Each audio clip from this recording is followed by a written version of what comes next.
day where oil country got some really bad news. The Orange and Blue will try to soldier on without one of its leaders as Leon Draisaitl is out for the regular season. We get you set for the Oilers and the Sharks on a St. Paddy's Day edition of the GCL Diesel Oil Stream pregame show. Good evening, everybody. Welcome to the pregame show. Tom Gazzola with you inside the EST Satellite Studios in beautiful downtown Edmonton, just outside of Ice District. You got Ben Thomson back at EST Global HQ. Joaquin Gage will be dropping by in a minute or two from his satellite studios. And then we'll be joined by Curtis Pashelka from the Bay Area News Group to give us the scoop on the San Jose Sharks. The Oil come into this game 33-26-9. The Sharks 32-27-6. It is game number 69 on the season for the Orange and Blue, and we want to hear from you. 780-218-9999. Get into the nasty chat if you're watching over on YouTube. Of course, GCL Diesel, providers of the best diesel engine components around, from turbochargers to injectors, fuel pumps to sensors. They are the critical engine component experts, proud to serve Edmonton and Northern Alberta for over 50 years. Benny Thomson, Joaquin Gage. Well, get Benny in there. Joaquin standing by. Benny, how did you take today's Oilers news? Devastation? You're okay? You're optimistic? What? You tell me first. I mean, obviously, when you lose your second best player, but I mean, probably the third best player in the NHL, that's not great news at all. But in saying that, though, I think it's a great wake up call for the team. Like you're not going to win hockey games, with the style that you had before when you were running with Draisaitl. You're going to have to play tighter defensively, a full team game. I thought Hernan and Gager really outlined it well at the start of EST afternoons, where it's Chris Knobloch is now going to be forced to roll the guys that are hot that game, instead of just having to fall back to the old, go nuclear, right? And maybe they make that line, Nuge, McDavid, Hyman, but to me, you got to stick with Savoy in the top line. You got to run Podkolzin and Kapanen with ice time, Rosovic. So, I mean, this is going to be a really good test for this team. And obviously, this is not a guarantee that they're going to make playoffs. But, it's going to be up to them now. Like, this is going to be a full team effort if this team's going to make the playoffs. And, personally, I think it's not great that you're losing Draisaitl, but there's some positives to take away from it. I don't see any positives. I'm not going to lie to you guys. Yeah. I think it's awful. Joaquin, walk me off the ledge, hypothetically. Well, Tommy, it's I don't think it's the end of the world by any stretch of the imagination. You still have a pretty solid team. They're not a one-trick pony. Although Connor and Leon are a dynamic duo at times, and you look at the power play and what it's been able to accomplish over the past few seasons, it is quite impressive. But look, you can't be considered, if one guy comes out of your lineup and you're not the same team, there's more issues than just Leon getting injured here. There's they should be good enough to get wins, looking at their schedule, looking at the teams that they have to play over the next 14 games. They should have the ability to not only keep where they're spot in the standings right now, but also with the possibility of moving up. All right. I trust you. We'll see how it goes. Have your say. Text us 780-218-9999. Hop into the chat over on YouTube as well. Benny, does that take us to our question of the night? Yep, it does. Okay. Question of the night tonight is, if you had to pick one guy on this team, obviously this is going to be a team effort that's have to fill in for Draisaitl, but if you had to pick one guy that is going to have to step up the most out of anyone on this Oilers team, who is that guy? Let us know. 780-218-9999. Get to the nasty chat as well. Do we want to answer that? Joaquin, do you want to take a crack at it first? Let's see. It has to, it's got to be by committee, but if I'm looking at one person, I would, it's a tough one because it's a forward position, but I'm thinking, there's a few guys on D that I think could raise the level of their game. And I know we'll get into point replacement a little bit, but I really want to see Jake Wallman find a little bit more of his game. He was better last game, but I think if you can find, I know this is kind of a little bit out of the box, but I just think that if he solidifies his game right now, that bodes well, because if he's playing well, there's less mistakes on the defensive side. Yes. And then you're not having to worry about replacing. I think Hernan and I came up with a number of points that you probably have to replace with Leon out of the lineup. And we figured around 20, right? I don't think it's a stretch to think that Leon wouldn't get close to 20 points in these last 14 games. Couple of texts already. Kelvin says Nuge, second line center, needs to step up. Yep. Colin Buchanan says Podkolzin, next phase begins now. Rip City Step. Of course you would say this, Rip City Step. Benny doesn't even finish his question. Top 6 pods. I sense some frustration there. Let's see. Baptized Big Uke says pressure makes diamonds, baby. And some stranger asking, is Jake Wallman even healthy? Well, he was skating today. I would assume yes. So, although he does get nicked up quite frequently. I'll pick out one guy. Okay? Jack Roslovic. Okay. Go do it. You're a veteran.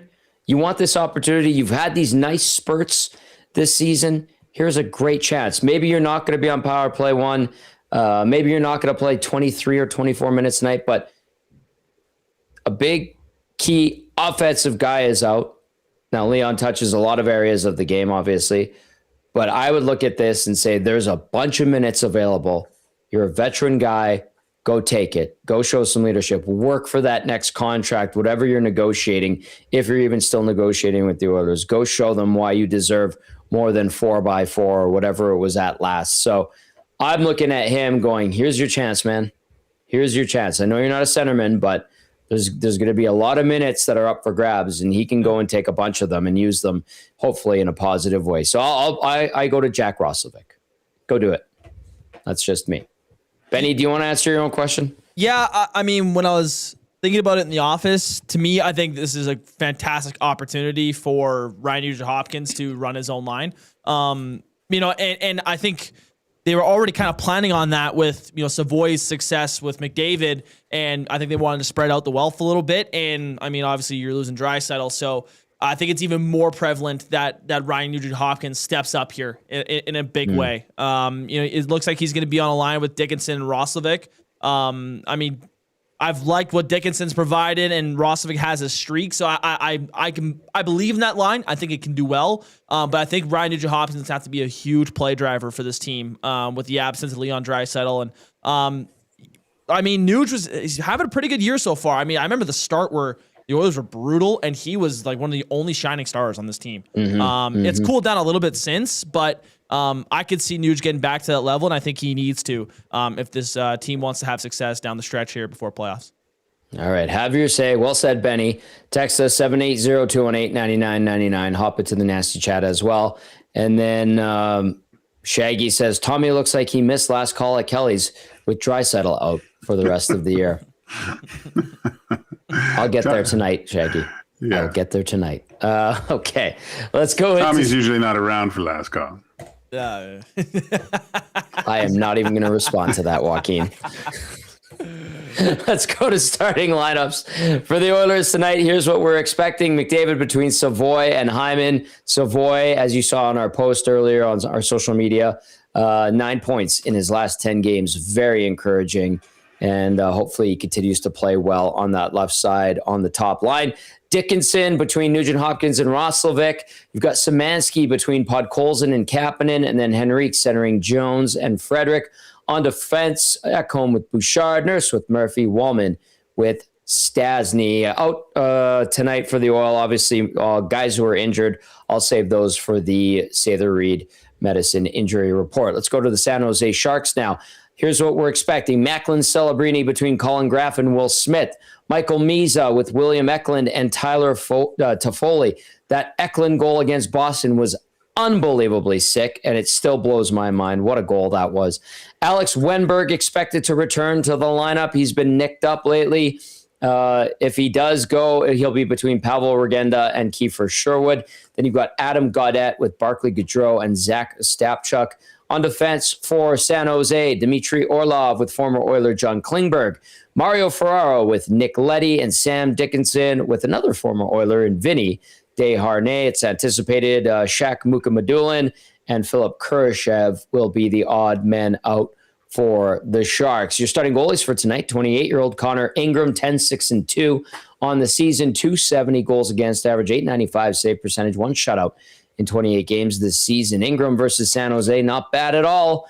3-1-1 record, 301 GAA, 899 save percentage. Yes, those averages could be a little bit better, but the win-loss OTL columns look pretty good to me. He does have a shutout in those 5 games he's faced the San Jose Sharks over the course of his career. At the end of the rake, it will be 30-year-old Alex Nedeljkovic. He's 13-9-3 with a 277 GAA, 903 save percentage, no shutouts in 29 games this year. Nedeljkovic versus the Oil. Nedeljkovic was a Pen. Nedeljkovic was a Hurricane. I feel like he was on another team at some point. He's bounced around a little bit. 2-2-0 record versus Edmonton. 359 goals against average, also an 899 save percentage, no shutouts in 5 appearances versus the Oil. Your backup for the Sharks, by the way, former Oiler Laurent Brossoit. Let's go to the Say the Reed Sport Medicine Injury Report. Connor McDavid's got a team of specialists. You have a bag of frozen peas. Get the same locker room approach trusted by the best in the game at Say the Reed Sport Medicine. Book your assessment today, www.saythereedsportmed.ca, or call 780-460-9977. For the Oilers, Leon Draisaitl out for the regular season, lower body. Ty Emberson, upper body. Saw him. I put a video out there. He was working on some things. Looked like he was testing out whatever he had tweaked in his upper body. Good to see him on the ice. Maybe could be back as soon as this weekend.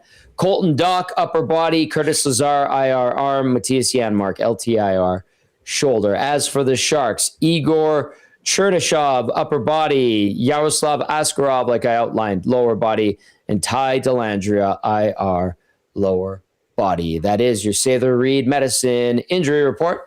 Book your assessment today at www.saythereedsportmed.ca or call 780-460-9977. That takes us right into Gage Changers with our game analyst, Joaquin Gage, brought to you by Damon Bunting Real Estate. Damon Bunting, consistent, top-producing realtor in the greater Edmonton area for almost 20 years. He's community-driven, and he understands what it takes to make a difference in our city. Check him out. DamonBunting.com or visit his Instagram at Damon Bunting Real Estate. Joaquin Gage, number 1 tonight, Into the Void. The void without Leon Draisaitl, Tommy. I know we've talked about it, but this isn't, it's not just a missing piece. This is like taking the new turbo engine out of the Ferrari, right? It's a massive part of this car. Like I said, it's got to be by committee for these guys to fill that void of Leon Draisaitl. You guys already mentioned Nugent Hopkins, secondary scorers, Jack Roslovic trying to replace, again, that 20-point deficit that you're probably going to have here.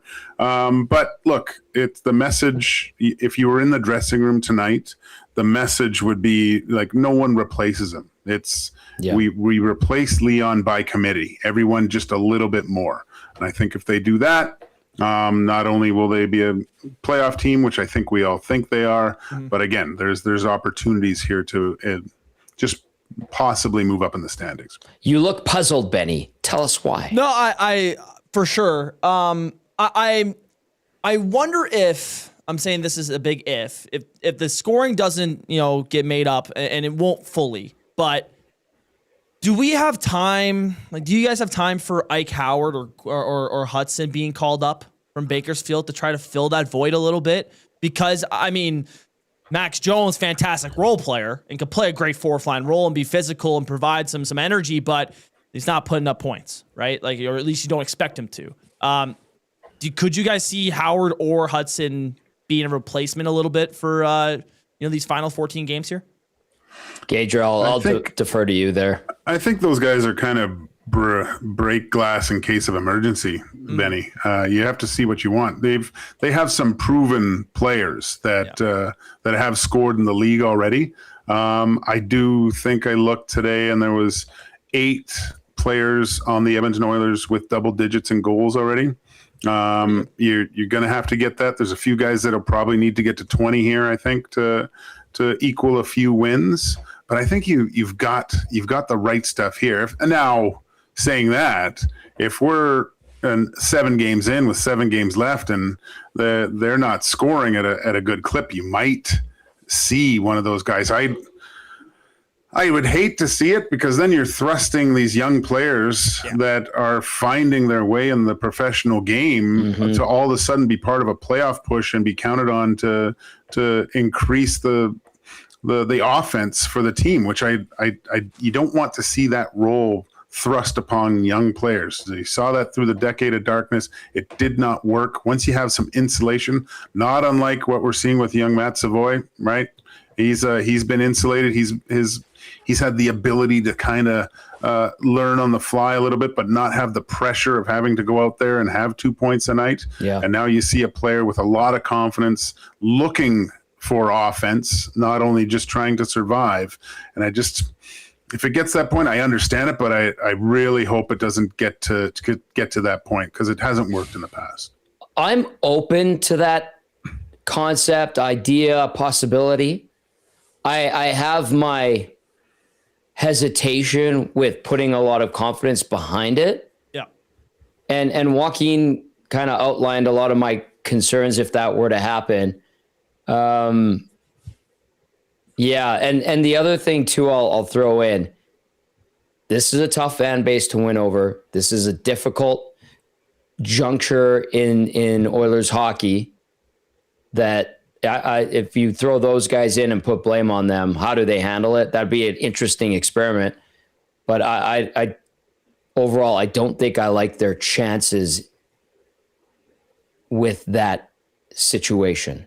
Yeah. Now, that I could be completely wrong, which I might be. If it does happen for whatever reason, maybe someone else gets hurt. I don't know. Knock on wood. And one of those guys or both of them go in there and absolutely kick ass. I will eat my words and I'll be like, good for these guys. That is something great to see. Yeah. I just, from the outset, thinking about that, I'm like, oh, I don't like the probability there of that being a successful situation. But that's just me. Yeah. Try not to be too pessimistic, but good question, Benny. All right. That was point number 1 of Game Changers. And we're going to dive into point number 2. Power play stays powerful. Joaquin. Well, I believe it's the number 1 power play, 32%. It's rolling now. You're missing a big piece, but I still think you can generate a lot of offense with the regular 4. Now, trying to find that extra little ingredient where Leon will be interesting, to say the least. But it's still, you still have to have some success with the power play with Leon out. Sharks. Right now, they've got an okay power play, by no means elite. I think that they can, if the Edmonton Oilers can get a few power plays tonight, I think this can kind of boil down into a specialty teams game where they can take advantage of those opportunities, right? And of course, when you have Connor McDavid blowing through the zone, it's a scary prospect. But I would like to see that. You don't want to see that dip, right? You want to still see the consistency, even if it's not scoring, right, without Leon, you want to see it be just a change of pace. It can gain some momentum, even if things aren't going the other way. You don't want it to give the other team some momentum to come back the other way. Is there an obvious answer as to who should be in that spot, or can you adapt the power play? What's the consensus from our listeners and viewers, and what do we think? I mean, of course, with me, I like to toy with things, right? So you're like, oh, maybe I'll throw this guy over there, see what that looks. But in this case, in this type of scenario where the Edmonton Oilers are, they still have to have success. So you don't try to reinvent the wheel here. I think most guys have their, 10 to 12 foot radiuses where they normally play on the power play. You're just looking for that right side. Of course, with Podkolzin, you do get that offside one-timer. But the rest of the guys that you would probably have out there, aside from Podkolzin, are right shots. So it doesn't really work that way. Maybe you see Nuge go down in there. But like I said on EST Afternoons, I think I can count on my hand the amount of times Nugent Hopkins has taken a one-time slap shot, right? Like that's not, I'm not saying he can't do it, but we just haven't seen that. So maybe that opens up, but then on the other side, maybe that, you put a Roslovic over there or a Savoy. And now you have two threats with one-timers. And look, we all know what a great distributor of the puck Connor McDavid is. Now he has two weapons that he can go side to side with his indirect passing and maybe generate a little bit more offense that way. Yeah. What if Nugent Hopkins, Benny, really quickly, what if he has an absolute cannon of a one-timer?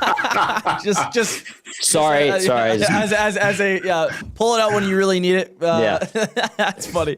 Smash glass in case of emergency. Yeah. No, I mean, I don't think that's what he's got, but I don't know. I can't imagine it's a bad one-timer. I think it's tough. It depends on what they look at, because you obviously don't have a guy that's going to be able to one-time the puck as well as Draisaitl, but then also dish it as well, and that's what makes him so valuable to me. In my opinion, he is the most valuable player on that power play. Is Draisaitl. Like McDavid obviously runs around and makes great passes and all that stuff and flies around the zone, but the reason why the Oilers have space on their power play in certain instances is because of Draisaitl's ability to one-time the puck from any angle on that side, but then also if he gets it, not one time and hold it and dish it to a guy, to Hyman backdoor, or boost for a one-timer or whatever, right? So, I mean, it depends what they want to use that guy as. Like, if they're looking for a one-timer, you go Podkolzin or maybe Wallman.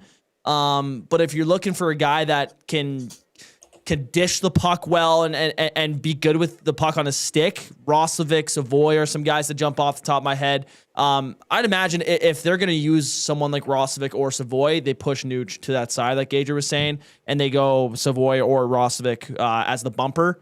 But yeah, I think it's going to be really tough to keep this power play as successful as it is without Draisaitl. I don't know if there's a fantastic replacement. I think there's a lot of guys that you could throw in there, and I think they might rotate that position as they try to figure it out over the next 14 games.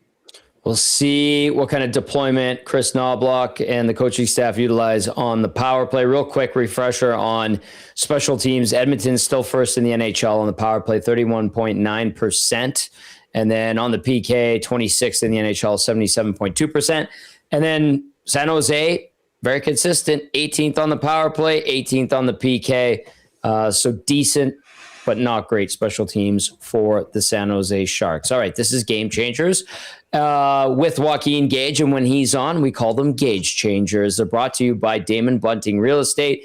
Point number 1 was Into the Void. Point number 2, you just heard it, power play stays powerful.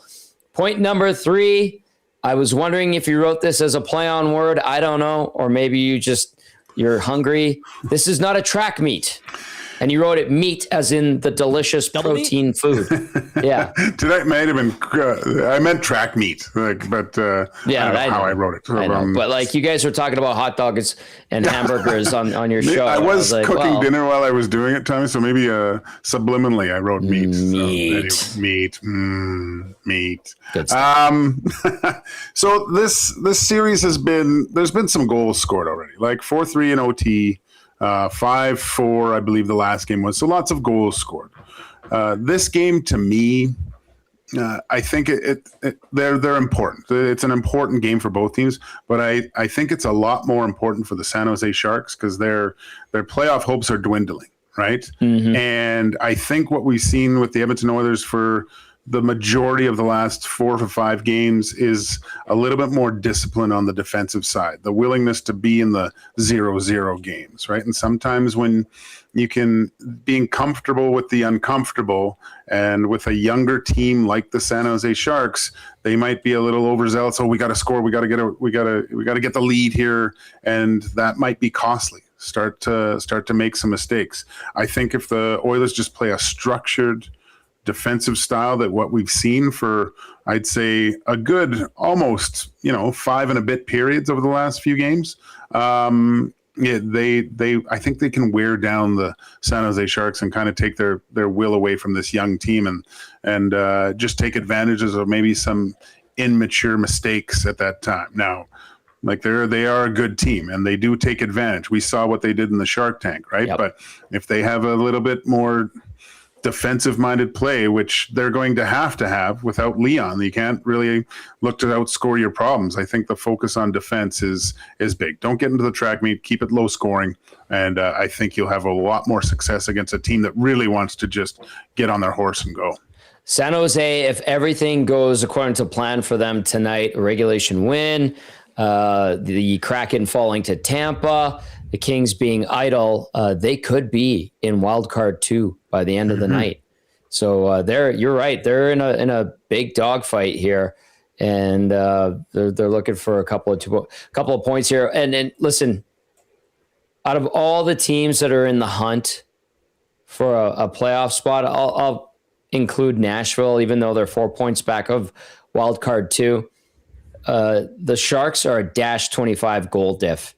And Joaquin, I think that goes to what you were saying, the rambunctiousness and experience. And maybe that can be a good thing, the naivete this time of year, but it can also probably sink you just as quickly, right? Well, they're like a dog chasing a car a little bit too, right? They're just so excited, and you see where you look at the standings. Oh, are you kidding me? We could be in a playoff spot, and they're missing Leon Draisaitl. Like it's overwhelming almost for a young player with this type of opportunity. Where on the other side, Edmonton Oilers have been in tons of situations like this, right? So calm, cool, collected.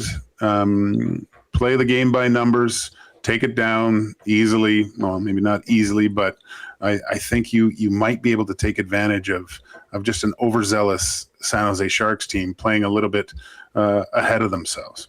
The Oilers have been dominant against the Sharks. They won 15 of the last 17. They have an 8-game home winning streak against San Jose, but the Sharks did beat Edmonton last time out, February 28th, 5-4, like Joaquin was alluding to. So they have been able to prove that they can win against the Edmonton Oilers. This is a team that's no slouch and bottom dweller like it was a couple of years ago. So they're in for a good one tonight. The Oilers are. I'm going to read this one before we say goodbye to you, Joaquin. It's from Stu.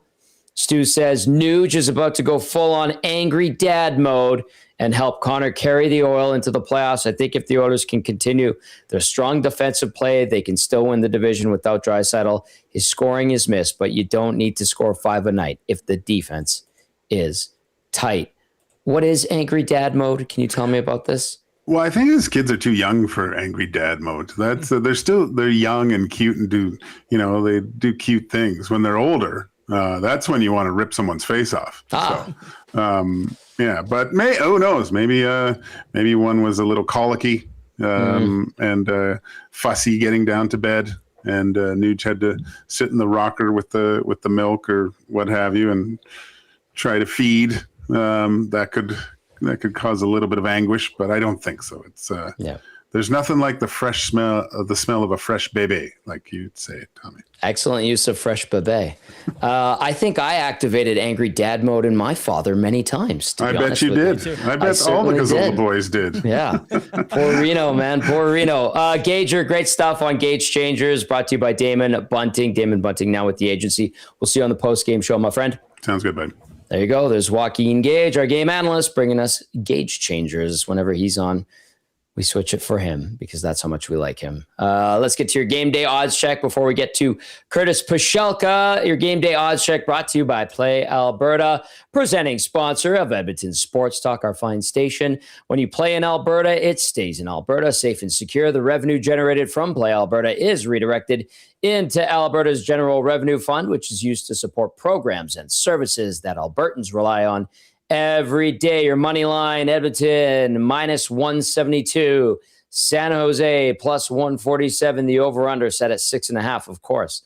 The over at -154. The under at +116. That is your game day odds check brought to you by Play Alberta, where they like to remind you that if you're going to play Alberta, you want to use your game sense. And certainly we want to pass that message along. All right, you can text us 780-218-9999. Share your thoughts going into this Oilers-Sharks game. Third of 4 meetings this season. Haven't met since February 28th. You can also jump into the chat if you're watching over on YouTube. Hit the thumbs up, subscribe, all that good stuff as we welcome in our good friend, Curtis Pashelka from the Bay Area News Group. Always great to have Curtis on. And I don't know rage dad mode or whatever. People are old man dad mode. Curtis, Nugent Hopkins, to me, he's still a fresh bebe. He's baby Nuge. So maybe he's got it. We're going to see it with Draisaitl out. But what did you make of the big news today that we got from the Oilers?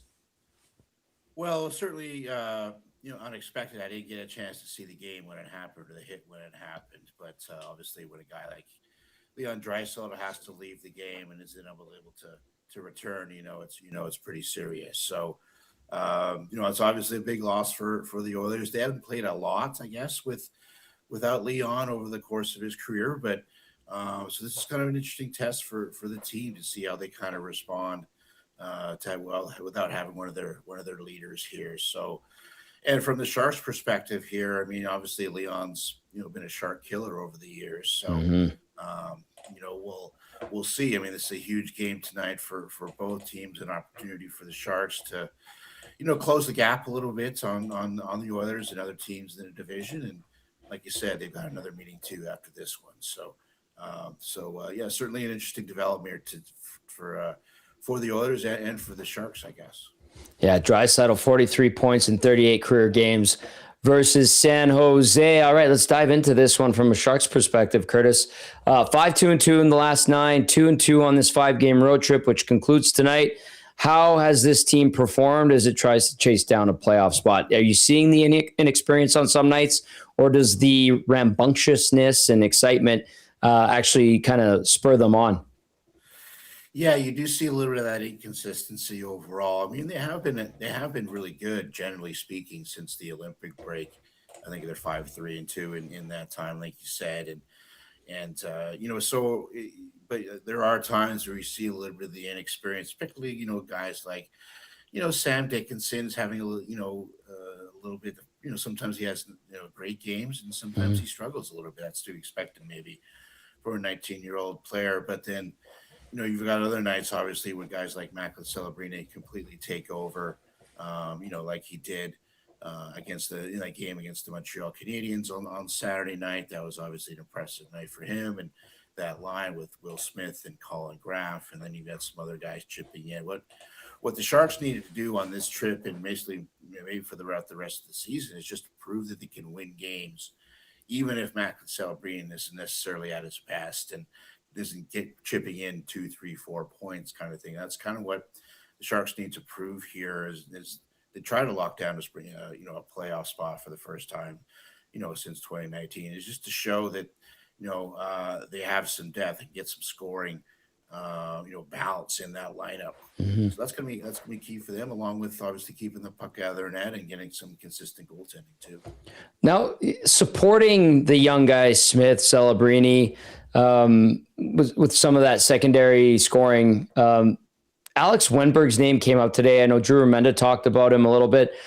How vital is he to being a secondary player on this team? And if he is good to go, which I think we assume he should be tonight, how much does he actually impact this lineup in a positive way? He really does. I mean, there was a reason why the Sharks extended him, to another 3 years after this one, gave him a new contract. So, he's a player that touches all aspects of the Sharks game on the power plays, on the first unit. He's among the Sharks leader, if not the Sharks leader in shorthanded time on ice. He usually matches up against the opposing team's top line. I think you'll see him quite a bit. Well, the Sharks try to get him out there quite a bit against the McDavid line tonight. So he does a lot of things for this team. He wasn't able to play in Sunday's game in Ottawa, and you can really you can notice his absence. This sort of has a calming effect a little bit on this Sharks forward group. And when he's not out there, and then you gotta put some guys in positions that are not necessarily comfortable being in. So assuming he's back tonight, it should be a big difference for the Sharks, and we'll see what he's like going forward here. But as long as he's in there, then I think he's going to be a huge help to this team trying to get into the playoffs. Curtis Pashelka with us, Bay Area News Group. You can text us 780-218-9999. You can jump into the chat if you're watching live on YouTube. A couple of guys that we're familiar with, not like super familiar. They weren't here for very long, both of them. One guy was in the system for a while, Vinny Desharnais, and then the other guy, John Klingberg, was I think a January pickup for the Oilers last year and was pretty good in the playoffs.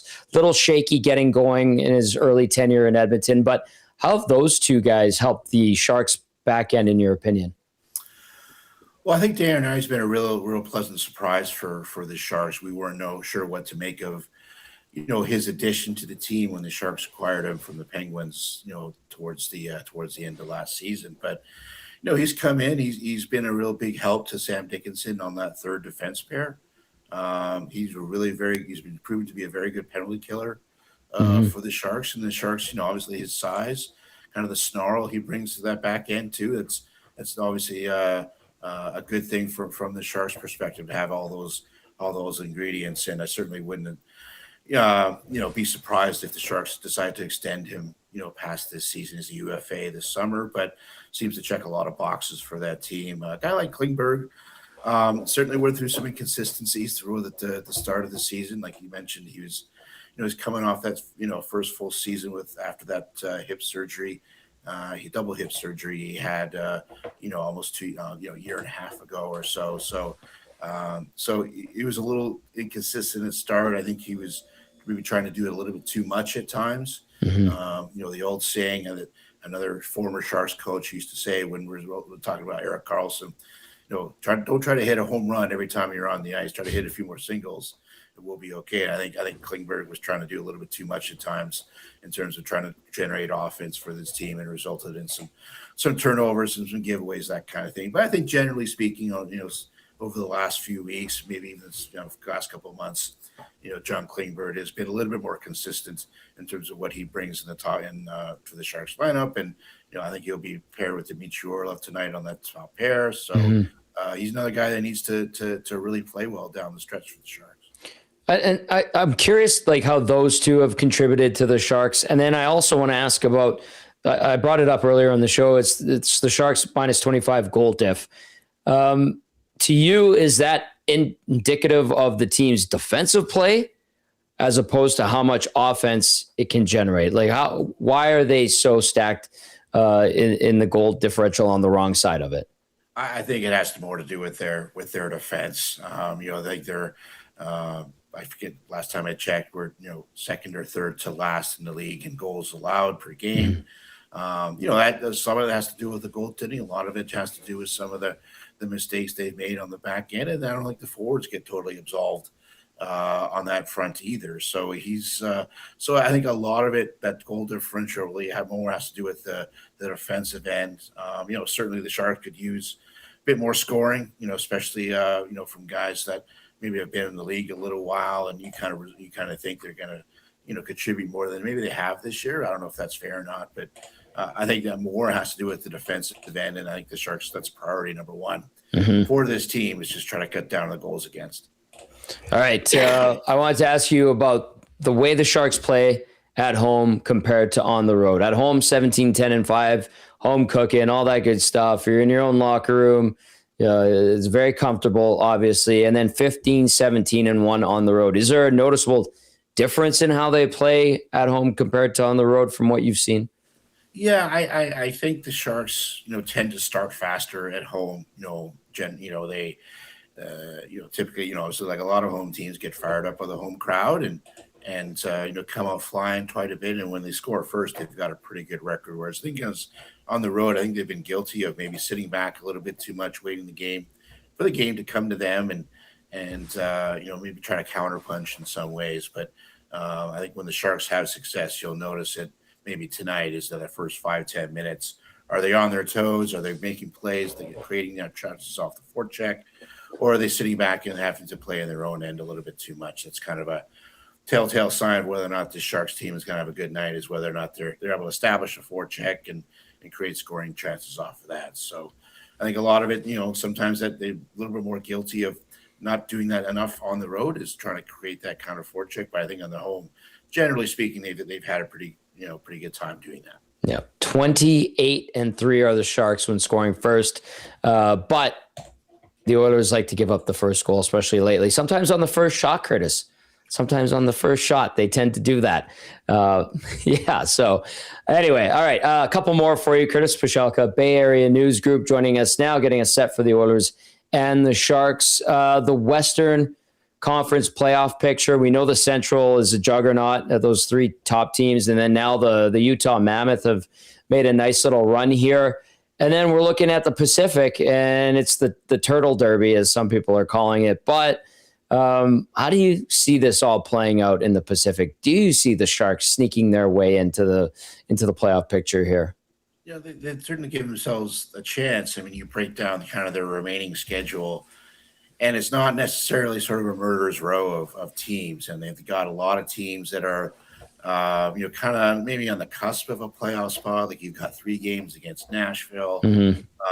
You've got a game next weekend or this weekend against Philadelphia. So that the schedule in and of itself, the opposing, the opposing strength, team strength schedule isn't necessarily that tough. It's just the amount of games that the Sharks have to face. I think they play, starting in April, I think they play, 10 games in 16 days. I mean, that's not easy for a young team to try to overcome those, and get ready to play night in, night out in such a schedule. That's going to be a challenge, for the Sharks to sort of make sure they're ready to go on a nightly basis when you're playing 3 back-to-backs. I think they have in April. It's kind of crazy. Well, kind of things set up there. And I'm sure other teams too have the same kind of setup coming home, but this is a tough schedule just from a sheer number of games aspect for the Sharks. Just, making sure they're ready to go. And if they can stay healthy too, that's obviously going to be a big question mark for this team. Good point. Really good point. All right. Last one for you. It's from a different sport, but I'm watching the game. I got it in my satellite studio here. It's the World Baseball Classic, Venezuela and the U.S. in the final. To you, what is the WBC? Because it's been celebrating the 20th year, or it started 20 years ago in 2006. I know as Canadians, like, we have some good ball players. We have a bunch of guys in the minor leagues. Baseball is very important in Canada. No, not as close as hockey, and now soccer is becoming more prevalent. But I think it's a really well executed event by MLB. And watching my Paisans last night got it out and lose to Venezuela. So to you, what do you make of the World Baseball Classic?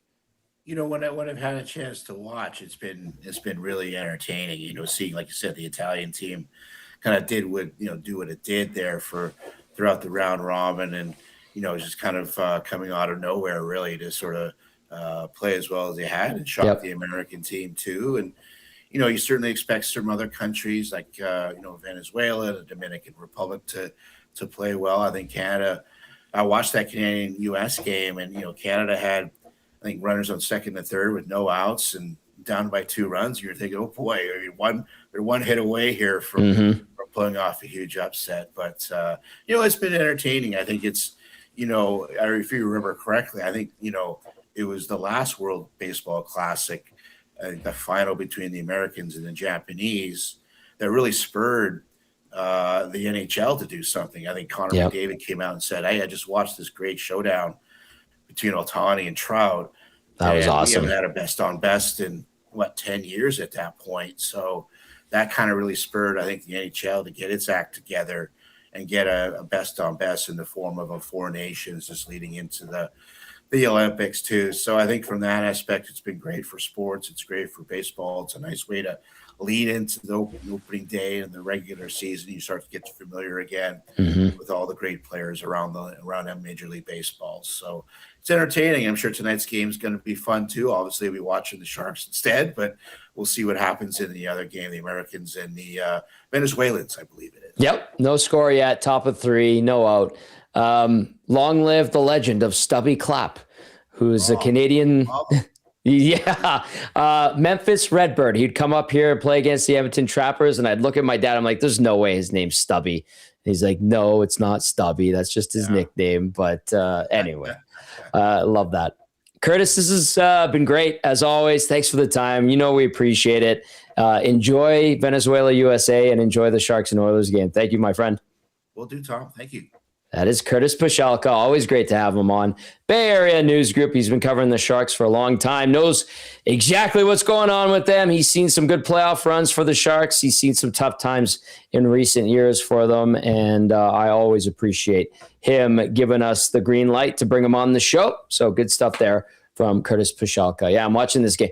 I'm sorry. I'm really into the World Baseball Classic. The further it's gone on, like I watched yesterday, the Italians lose to Venezuela. They were leading and they blew it. And I was like, all these guys. And I sent you a funny meme of how they picked the Italian team, like how hard it is to get onto the team, and funny and over the line. But I feel like there's a bit of truth to it. I will not share it on the air whatsoever. Benny Thomson, what do you got? What did you think of what Curtis had to say about the Sharks? Yeah, I mean, I appreciated his insight on what's been going on over there. I don't think anyone, I don't even think the people there expected San Jose to be in the position they're in. I have a buddy that's a Sharks fan, and he's been kind of like giving me the gears a little bit about like, before the season, what were the odds that the Oilers and Sharks would be fighting for a playoff spot? And at the time we were talking about the Sharks had a better points percentage and all this stuff. Mm-hmm. It's like it's crazy to think about, but I mean, just it's an attested to Macklin Celebrini, how good he's been there. Will Smith has taken a big step there. I mean, they brought in some good veterans and Tyler Toffoli and even guys like on the back end with Orlov and Klingberg. They're a fun team to watch, and they're a team that's going to be. I mean, they're. I think sky's the limit for them, man. It's only up from here for them. I'd imagine they're a playoff team next year, no question. And I wonder if they start to, I don't think they expected to be in this position this quick. And I wonder if they start to trade maybe their younger assets for guys that are a little more ready right now. If they go big fishing. I don't know. I'm curious to see how they do it. Mike Greer seems like he knows what he's doing over there. And San Jose's a good team, man. So Oilers should have their hands full tonight, especially without Draisaitl. All right. Well said, as always, Benny Thomson. I see a bunch of texts coming in. Brandon from Windsor talking about Stubby Clapp. It says his real name is Dick Clapp Richard. LOL. Hilarious, Brandon. Hilarious. Yes. I met him in Boston. He was coaching the AA All-Star game. Wow. And I was there to go to a Red Sox game the next day. I was on a Eastern Seaboard baseball trip. And he's like, you guys are from Edmonton? What the hell are you guys doing out here? And he was partying with his staff from the All-Star team. And we're like, well, we're here to watch baseball. Like, we're here to go to the Bo Sox game tomorrow. He's like, well, if you guys want, I got tickets for you to the All-Star game. And we're like, sorry, Stubby. Yeah.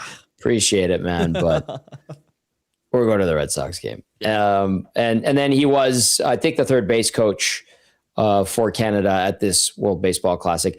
I really hope, and I feel like we have like some really good players, and it would have been nice to have a Freddie Freeman there for us again. Yeah. But like you look at the Italians, and all their guys were born in the U.S. except for a few of them. They're pretty lax on who they allow to play on each team, like nationality wise. Yeah. So I hope that our team can compete for, I know it was the first time we advanced to the qualifying round or whatever the hell they call it. And unfortunately ran into the buzzsaw that is Team USA, but hopefully it's a sign of good things to come. So I mean, Canadian baseball players for the Italians, so they ultimately went the route of like choosing guys that are born in North America and just have citizenship. Like, I don't even think they have citizenship. It's like lineage, ancestors, and So I mean, like compare that to the Olympic hockey team the Italians had. Like they took guys that have been playing in the Italian league for however long or whatever, or guys like. I mean, if they really wanted to, if they wanted to take guys that had some Italian heritage in them, like. They could have taken, Mangiapane or, I'm blanking on some of the guys in the NHL, but there's a decent amount of them. Anthony Cirelli, he made Team Canada technically. But, But there's I feel like they could have lowered up their team a little bit. So it seems like baseball did it. Probably the right play if they want to put out the most competitive team they can. Yeah, it's pretty cool. Pretty cool to see the Italians are getting some love. Yeah. Well, even their first baseman, the captain, is a Pasquantino. He's a tweener, like AAA, and then gets called up and he plays like 20 or 30 games a season in the big leagues. I think he was with Kansas City last. After they beat Mexico. It helped the Americans advance. Yeah. You're like, the first thing he said in his interview was, "You're welcome, USA." and he's an American guy, right? Like, so that dynamic I find interesting. Yeah. Does it take away from like the true legitimate of it? Yeah. The genuine sincerity of it, the essence of playing for your nationality? I don't think baseball has, as wide of a scope globally as even hockey. Like, so I think they need to pull in guys who just have, Italian heritage, or Dutch or whatever. Like you see these guys and you're like, oh, I didn't know they had enough good ball players to make a team that's competitive on the global stage. But I think there's an understanding there, and it has created good baseball. So I thoroughly enjoying it, and it's kind of neat to see. And yes, the World Cup of Hockey, which is now coming to Edmonton and Calgary. We're going to have the 2 semifinal games and the final in 2028, which is an awesome get. Calgary will have 7 round. It's going to be excellent to have the global stage here. So very, very cool. Anyway, tying it together. 1-0 Venezuela, by the way, in the third inning over the U.S. in the World Baseball Classic final. All right, I want to get to a couple texts and then some final thoughts. Stupid Peter texting in about guys who potentially could get called up. Stupid Peter says, I want to see Yarventi or Hamblin get called up. So a couple of guys. Robbie Yarventi has played NHL games with Ottawa, not many. Had a torn up knee a couple of years ago. He was the guy that the Oilers traded for when they sent Xavier Bourgault to the Sens. And then we've seen James Hamlin over the past couple of years get into a bunch of games. And if I'm not mistaken, maybe even in the playoffs off the top of my head. But he's played a bit for the Oil over the last couple of years, still down on the farm. All right, Betty Thompson, some final thoughts from you. Yeah, I mean, this is going to be, a new stretch here that I'm very interested in. I'm curious to see how it goes and monitor with Leon Draisaitl being out of the lineup for this team. 14 games, man. That's for a team that's not guaranteed a playoff spot. This is a good stretch where you can really see what this team is made of and see if they really come together and gel well. And I'm really curious to see who fills in for Draisaitl in the power play. Who kind of helps provide some extra scoring because they need guys to step up in order for this team to make playoffs. So. Curious to see how it goes, and it all starts tonight against San Jose Sharks. So we'll see how it ends up.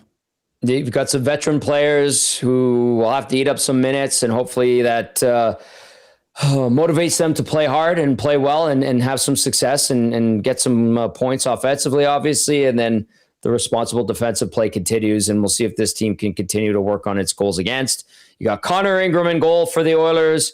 You've got Alex Nedeljkovic for the San Jose Sharks. Life without Leon Draisaitl for the rest of the regular season begins tonight against San Jose. It is the proverbial 4-point game, and the Oilers need these points just as much as San Jose does. So we'll see how they do. A big thank you to Curtis Pachelka from the Bay Area News Group for hopping on, giving us the Sharks perspective. A huge thank you to everybody who listened on iHeartRadio, TuneIn Radio, maybe even on our audio player on our website. And then those of you who watched on YouTube, we appreciate it and love it. Thank you guys so very much. Enjoy the game. For Joaquin, Benny, I'm Tommy saying ciao for now.